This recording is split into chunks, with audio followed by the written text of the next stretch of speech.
Boychik, sit. I want to tell you about the day I went to the supermarket. The Schuhfussel, the big one, on the corner with the broken automatic door that has been broken since 2003. I needed one thing, Boychik, a single yogurt. That is all. A yogurt for Shoshana, who likes the yoplait with the peach. Don't ask me why the peach. The peach is the peach. We do not question Shoshana's peach. I picked up the yogurt. I walked to the checkout. There was one cashier. Her name, I would later learn, was Sigalit. There was a sign above her register that said open. It was lying. Sigalit was on the phone. Now, Boychik, I want you to understand. In America, if a cashier is on the phone, she will hang up. She will say to her friend, I have to go. A customer is here. She will smile at you. She will apologize. She will perhaps offer you a coupon for the inconvenience. This is the contract. This is the system. In Israel, Sigalit looked at me. She looked at the yogurt. She looked at the phone.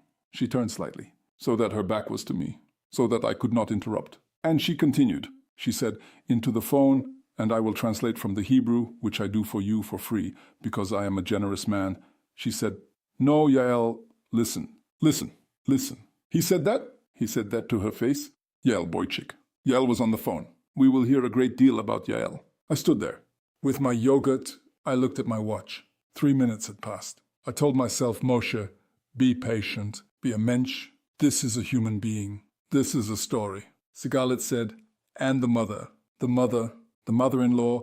She said, what? Boychik. Now I was invested. I do not know Yael. I do not know Yael's husband. I do not know Yael's mother-in-law. But I needed to know what the mother-in-law had said. I leaned in, slightly, casually, like a man examining the gum display, but in fact like a man trying to hear. Sigalit said, Wallach.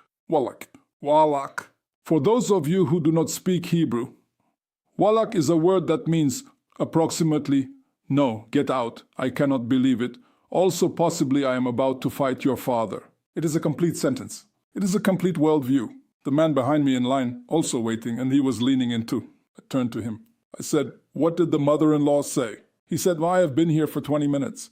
I do not know yet, but I am certain it was something terrible. I said, I am Moshe. He said, I am Tzvika.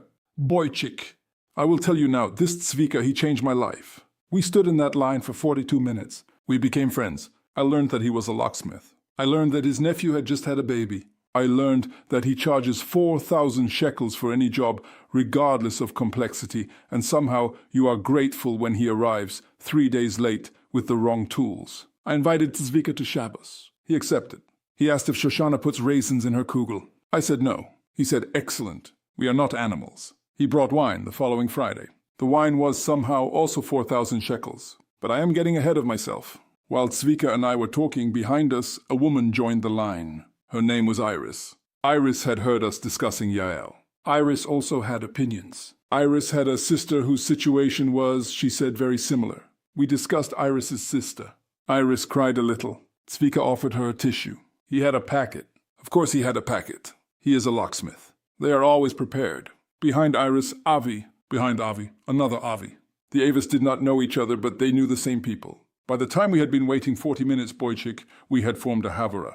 A small community. We had exchanged WhatsApp numbers. We had been added to a group. The group was called Sigalit Line, January 14th. It is still active. We discuss the weather.